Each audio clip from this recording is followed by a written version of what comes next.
2021 সালে বাতিল হওয়া সুবিধা চালুর দাবিতে সারা দেশে ট্রেন চলাচল বন্ধ করেছে রানিং স্টাফরা। চরম ভোগান্তিতে যাত্রীরা। রেল সচিবের সাথে বৈঠকে আসেনি সিদ্ধান্ত, আলোচনার আহ্বান উপদেষ্টার। তাহলে এরা টিকিট বিক্রি করলো কেন? আসলে একটা অরাজকতার দেশে বাস করতেছে। এই মাইলেজ এবং আনুতোষিক হিসাব যদি আমরা না পাই, রানিং স্টাফ হিসেবে রেলওয়ে অঙ্গনে কেউ চাকরি করবে না। আসুক, আলোচনা করুক, তারপরে আমরা এরপরে আবার দরকার হলে আবার আমরা অর্থ বিভাগে যাব।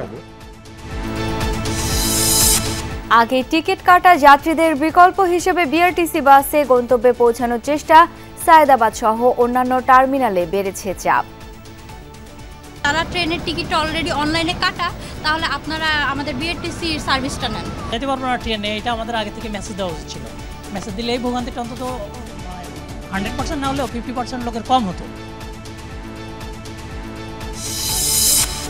রামপুরায় ছাদের কার্নিশে ঝুলে থাকা তরুণকে গুলি করা এএসআই চঞ্চল কারাগারে। আন্দোলনকারীদের মুখ চেপে ধরা ইন্সপেক্টর আরশাদকেও জেলে পাঠালেন ট্রাইব্যুনাল।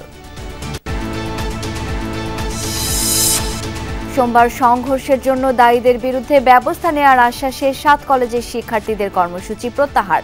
বিশ্ববিদ্যালয়ের মতো আলাদা কর্তৃপক্ষ গঠনের উদ্যোগ। যেহেতু এই সমস্যাটা নিরসন হওয়া অতি জরুরি, সেখানে যত দ্রুত সম্ভব এই 7 কলেজকে নিয়ে ওই কাঠামোতে গিয়ে একটা ওই পর্যন্ত পৌঁছে যাওয়া। নেতাকর্মীদের জনগণের পাশে থাকার আহ্বান তারেক রহমানের। বললেন, জনবিচ্ছিন্ন হলে 5 আগস্টের পরিণতি হবে।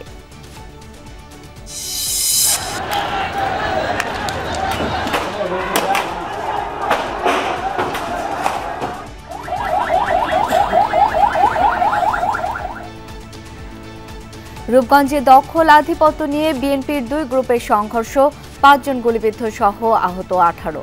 সেনাবাহিনী ও পুলিশের প্রচেষ্টায় নিয়ন্ত্রণে। শেখ হাসিনাকে দেশে ফেরাতে কাজ করছে দুদক, জানালেন মহাপরিচালক। প্লট জালিয়াতির অভিযোগে এরই মধ্যে সাবেক প্রধানমন্ত্রীর পরিবারের বিরুদ্ধে মামলা। বেক্সিমকো ফার্মা ও শাইন পুকুরের শেয়ার বিক্রি করে শ্রমিকদের পাওনা শোধ করা হবে, জানালেন উপদেষ্টা। টাকা ফেরত পাবেন এস আলমের ব্যাংকের আমানতকারীরা, আশ্বাস গভর্নরের।